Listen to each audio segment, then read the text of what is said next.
नीम करौली बाबा, जिन्हें उनके भक्त स्नेह और श्रद्धा से महाराज जी के नाम से पुकारते हैं, का असली नाम लक्ष्मी नारायण शर्मा था।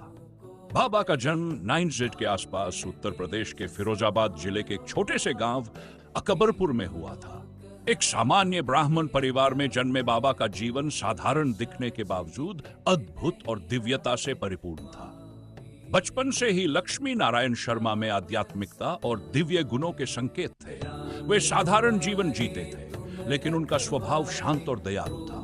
समय के साथ उन्होंने सांसारिक मोह माया का त्याग कर एक सन्यासी का जीवन अपनाया और अपने असली नाम की पहचान को पीछे छोड़कर नीम करौली बाबा के रूप में प्रसिद्ध हुए। उनके नाम नीम करौली के पीछे एक रोचक कहानी है। कहा जाता है कि वे एक बार ट्रेन में बिना टिकट यात्रा कर रहे थे।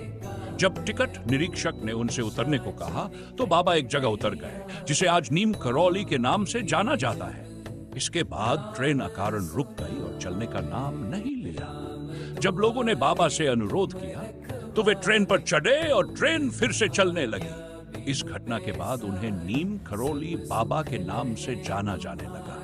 बाबा ने अपना जीवन भक्ति, सेवा और मानवता के कल्याण के लिए समर्पित कर दिया।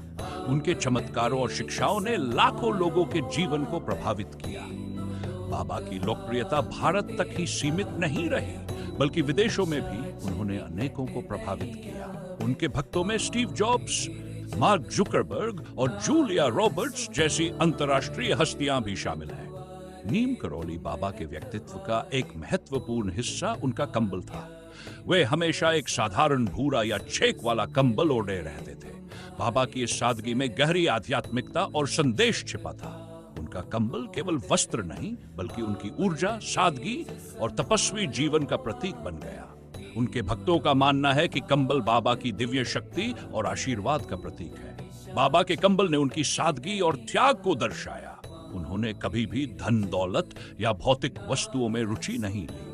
उनका जीवन तपस्या और भक्ति के आदर्शों से प्रेरित था। कंबल, जो सबसे साधारण वस्त्रों में से एक है, उनके इस सादगीपूर्ण जीवन का प्रतीक बन गया। उनके भक्तों का मानना है कि बाबा के कंबल में दिव्य ऊर्जा निहित है।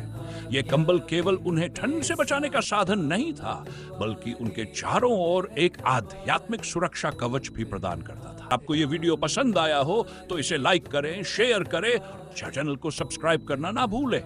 बाबा जी के बारे में और अधिक जानने के लिए कमेंट करें। इसी कामना के साथ समय आ गया है विदा लेने का। इस संपूर्ण सृष्टि, इस संपूर्ण लोक का कल्याण हो, इसी कामना के साथ विदा लेते हैं।